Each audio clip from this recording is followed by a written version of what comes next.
Halo, jumpa di channel Pena Misteri.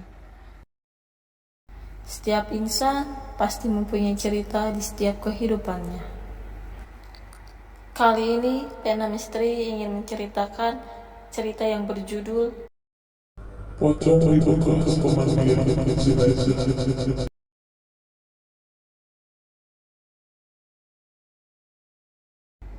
Sebelum berlanjut ke cerita, alangkah baiknya untuk like, comment, subscribe agar channel ini terus berkembang.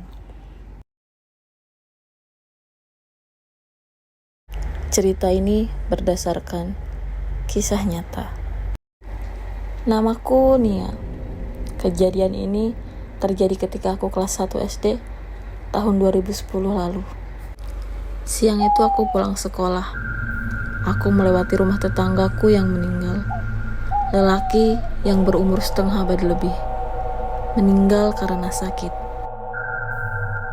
Malamnya aku ikut tahlilan di masjid, yang dimana lokasi masjidnya bersebelahan dengan rumah duka tadi. Aku mengajak temanku bernama Yayu untuk ikut tahlilan di masjid. Tetapi Yayu menolak.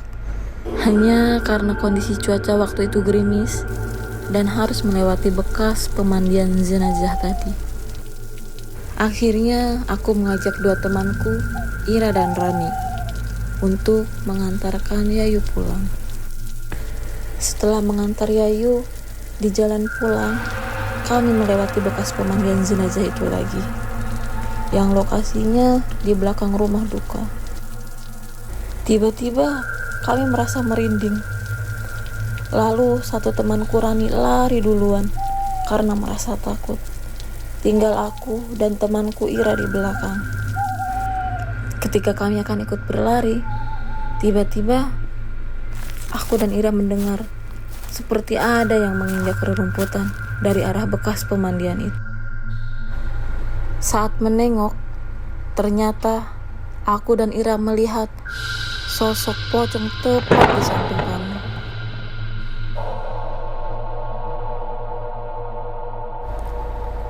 Sosok pocong itu tinggi, bermuka hancur seperti daging yang sudah digiling, dengan mata yang melotot, mulut menganga, banyak darah dan nanah. Bayangkan saja seperti apa. Apalagi ditambah kain kafan lusuh, kotor, seperti ada noda tanah, dan ditambah lagi bau anyir yang sangat menyengat. Dalam kondisi kami yang membeku beberapa detik, aku dan Ira berlari ke dalam masjid dan berteriak sekencang-kencangnya. Lalu setelah kami tenang, aku dan Ira melihat orang-orang di dalam masjid seperti biasa-biasa saja. Karena penasaran, kutanyakan pada salah satu tetanggaku yang duduk di dalam masjid. Ibu, permisi. Apa ibu tidak mendengar kami berteriak? Sahutku. Ibu itu pun menjawab, Tidak Nia, ibu tidak mendengar apa-apa. Memangnya ada apa? aneh. Padahal jarak kami melihat pocong dengan masjid itu cukup dekat. Padahal aku dan Ira berteriak cukup keras, tetapi anehnya teriakan kami tidak terdengar oleh siapapun di masjid.